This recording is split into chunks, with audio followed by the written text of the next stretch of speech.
കൂണൊക്കെ ഇങ്ങനെ റെഡിയാക്കി കൊടുത്താൽ ആരാ കഴിക്കാതിരിക്കുക. അടിപൊളിയാണ്. നമ്മുടെ ചപ്പാത്തിൻ്റെ ചോറിൻ്റെ ഒക്കെ കൂടെ കഴിച്ചാണ്ടല്ല നല്ല ടേസ്റ്റാണ്. മസ്റ്റായിട്ട് ട്രൈ ചെയ്ത് നോക്കണം കേട്ടോ.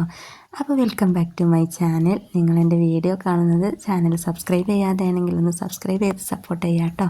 അപ്പോൾ ആവശ്യമുള്ള ഇൻഗ്രീഡിയൻസ് ഒക്കെ ഇവിടെ റെഡിയാക്കി വെച്ചിട്ടുണ്ട്. സവാള, തക്കാളി, അതുപോലെ പച്ചമുളക്, ജിഞ്ചർ ഗാർലിക് പേസ്റ്റ്, പിന്നെ മല്ലിപ്പൊടി, മുളക് പൊടി, കുരുമുളക് ചതച്ച് വെച്ചതാണ്, അതുപോലെ ഗരം മസാല, മഞ്ഞൾപ്പൊടി കേട്ടോ.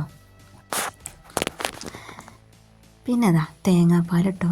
ഇതാണ് അതിന് വെറൈറ്റി ടേസ്റ്റ് തരുന്നത്.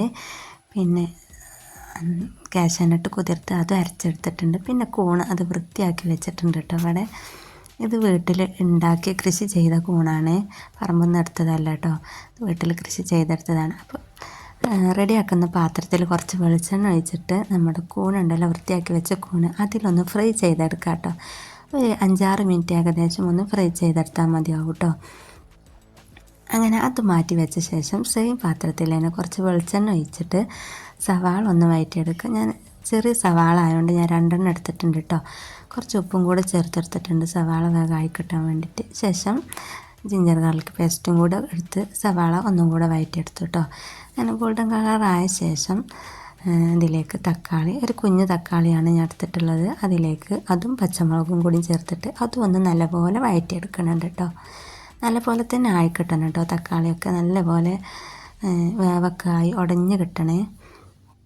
അതിനുശേഷം 1.5 ടീസ്പൂൺ മല്ലിപ്പൊടിയും 1 ടീസ്പൂൺ മുളക് പൊടിയും 1/2 ടീസ്പൂൺ മഞ്ഞൾപ്പൊടി ആണ് ഞാൻ എടുത്തിട്ടുള്ളത്. അത് മാത്രം അതിൽ ചേർത്തിട്ടൊന്ന് വഴറ്റിയെടുക്കുക കേട്ടോ. ശേഷം അതൊന്ന് പച്ചമണമൊക്കെ മാറിയ ശേഷം നമ്മുടെ കാഷ്യൂനട്ട് അരച്ചത് അതും ചേർത്ത് കൊടുക്കുന്നുണ്ട്. അതൊന്ന് വഴറ്റിയെടുക്കുക.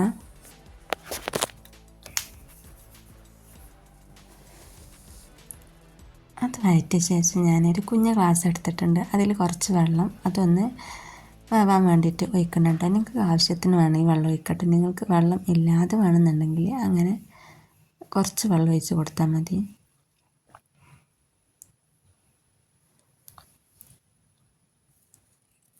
അങ്ങനെ ആ വെള്ളമൊക്കെ ഒന്ന് തിളച്ച ശേഷം അതിലേക്ക് നമുക്ക് കൂണ് ചേർത്ത് കൊടുക്കാം കേട്ടോ. നമ്മൾ റെഡിയാക്കി വെച്ച കൂണുണ്ടല്ലോ, അപ്പോൾ അത് ചേർത്ത് കൊടുക്കുന്നുണ്ട്. അപ്പോൾ ഒരു 5-6 മിനിറ്റ് അതൊന്ന് വേവിച്ചെടുക്കാം. നല്ല ടേസ്റ്റാണ് കേട്ടോ. അതൊക്കെ കുട്ടികൾക്കൊക്കെ എന്തായാലും ഇഷ്ടപ്പെടും. നിങ്ങളിങ്ങനെ ഒന്ന് റെഡിയാക്കി നോക്കണം കേട്ടോ. കൂണ് തേങ്ങാപ്പാലും കാഷ്യൂനട്ടൊക്കെ ചേർക്കണോണ്ട് നല്ല ടേസ്റ്റാണ്. അപ്പോൾ അങ്ങനെ കൂണ് വന്ന ശേഷം നമുക്ക് കുരുമുളക് പൊടിയും ഗരം മസാലയും ചേർക്കാം കേട്ടോ. കൂന് വന്ന ശേഷം അത് ചേർക്കേണ്ടത്. പിന്നെ നമുക്ക് കൂടുതൽ വേവിക്കണ്ട. പിന്നെ തേങ്ങാപ്പാൽ ഒഴിച്ചിട്ട് നമുക്ക് തീ ഓഫ് ചെയ്ത് വാങ്ങി വെക്കാം കേട്ടോ. അങ്ങനെ തേങ്ങാപ്പാൽ ഒഴിച്ചിട്ടുണ്ട്. ഇനി നമുക്ക് കുറച്ച് ലീവ്സൊക്കെ ഇടാം. കറിവേപ്പില, മല്ലിച്ചപ്പ്, രമ്പ അതൊക്കെ ചേർത്തിട്ട്, അതൊക്കെ സ്മെല്ലിന് വേണ്ടിയിട്ടാണല്ലോ. അതിൻ്റെ സ്മെല്ലൊക്കെ വരുമ്പോൾ ഒന്നും കൂടെ അടിപൊളിയാകും. അപ്പോൾ അതൊക്കെ ചേർത്തിട്ട് നമുക്ക് പിന്നെ നെയ്യ് ഒഴിക്കണം കേട്ടോ. കുറച്ച് നെയ്യും കൂടി ഒഴിച്ചാൽ അടിപൊളി ടേസ്റ്റാണ്. അതൊക്കെ ഓപ്ഷണലാണെങ്കിലും പക്ഷെ അതൊക്കെ ടേസ്റ്റ് നമുക്കൊന്നും കൂടെ കൂട്ടും. അപ്പോൾ മസ്റ്റായിട്ട് ട്രൈ ചെയ്ത് നോക്കാം കേട്ടോ. പിന്നെ ട്രൈ ചെയ്തിട്ട് നിങ്ങൾ ഫീഡ്ബാക്ക് അറിയിക്കണം കേട്ടോ. ഇഷ്ടമായോ ഇല്ലയെന്നൊക്കെ. അടിപൊളി ടേസ്റ്റാണ്. നമ്മൾ ചപ്പാത്തിൻ്റെ ചോറിൻ്റെ ഒക്കെ കൂടെ കഴിക്കാം കേട്ടോ. അപ്പോൾ അടുത്ത അടിപൊളി വീഡിയോ ആയിട്ട് വരുന്നത് വരെ നിങ്ങൾ വെയിറ്റ് ചെയ്യുക, സപ്പോർട്ട് ചെയ്യുക, ലൈക്ക് ചെയ്യാൻ മറക്കണ്ട കേട്ടോ. അങ്ങനെ താങ്ക്സ് ഫോർ വാച്ചിങ്.